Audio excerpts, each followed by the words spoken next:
September 10 ତାରିଖ ପରେ ରାଜ୍ୟରେ ଲାଗୁ ହେବ ଗୋପବନ୍ଧୁ ଜନ ଆରୋଗ୍ୟ ଯୋଜନା। ତ କଣ ଆସିଛି ଅପଡେଟ୍ ଜାଣିବା ପାଇଁ ଭିଡିଓଟି ଶେଷ ପର୍ଯ୍ୟନ୍ତ ଦେଖନ୍ତୁ ଏବଂ ଭିଡିଓଟି ପସନ୍ଦ ଲାଗିଲେ ନିହାତି ଭାବରେ ଲାଇକ୍ କରିବେ ଏବଂ ଚ୍ୟାନେଲକୁ ନୂଆ ଆସିଥିଲେ ଏବେ ହିଁ ଚ୍ୟାନେଲକୁ ସବସ୍କ୍ରାଇବ୍ କରି ପାଖରେ ଥିବା ବେଲ୍ ଆଇକନଟିକୁ ଅଲ୍ ରେ ସିଲେକ୍ଟ କରିବାକୁ ଜମାରୁ ବି ଭୁଲିବେ ନାହିଁ। ପୂର୍ବତ ସରକାରଙ୍କ ଅନ୍ୟତମ ଲୋକପ୍ରିୟ ଯୋଜନା ବିଜୁ ସ୍ୱାସ୍ଥ୍ୟ କଲ୍ୟାଣ ଯୋଜନା ଆସନ୍ତା ମାସ ସେପ୍ଟେମ୍ବର 10 ତାରିଖ ଯାଏଁ ଚାଲିବ।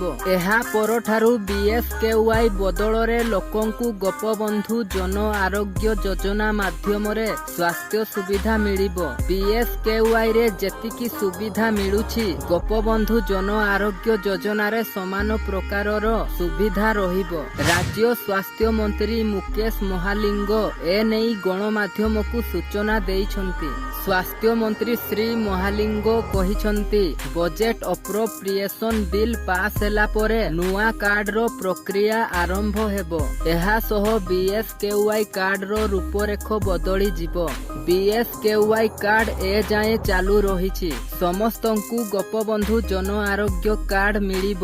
ସେପ୍ଟେମ୍ବର 10 ତାରିଖରେ ଅପ୍ରୋପ୍ରିଏସନ୍ ବିଲ୍ ପାସ୍ ହେବ। ତାପରେ ପର୍ଯ୍ୟାୟ କ୍ରମେ ଗୋପବନ୍ଧୁ ଆରୋଗ୍ୟ ଯୋଜନା ଲାଗୁ ହେବ। ପରବର୍ତ୍ତୀ ସମୟରେ ଯୋଜନା ଆଣିଲେ ତାହା ଲାଗୁ ହେବ। ଏବେ BSKY କାର୍ଡ ଯେମିତି ଚାଲିବା କଥା ଚାଲିବ ବୋଲି ମୁକେଶ ମହାଲିଙ୍ଗ କହିଛନ୍ତି। ବର୍ତ୍ତମାନ ପରିପ୍ରେକ୍ଷୀରେ ବିଜୁ ସ୍ୱାସ୍ଥ୍ୟ କାର୍ଡ ମାଧ୍ୟମରେ 96.5 ଲକ୍ଷ ଟଙ୍କା ଚିକିତ୍ସା ସହାୟତା ମିଳିଛି। ମାସିକ 1 ଲକ୍ଷରୁ ଉର୍ଦ୍ଧ୍ୱ ହିତାଧିକାରୀ ପ୍ରାୟ 200 କୋଟି ଟଙ୍କାର ଦେୟମୁକ୍ତ ଚିକିତ୍ସା ସୁବିଧା ପାଉଛନ୍ତି। ଏହି ସେବା ନେଇ ହିତାଧିକାରୀମାନେ ସନ୍ତୋଷ ପ୍ରକାଶ କରିଛନ୍ତି।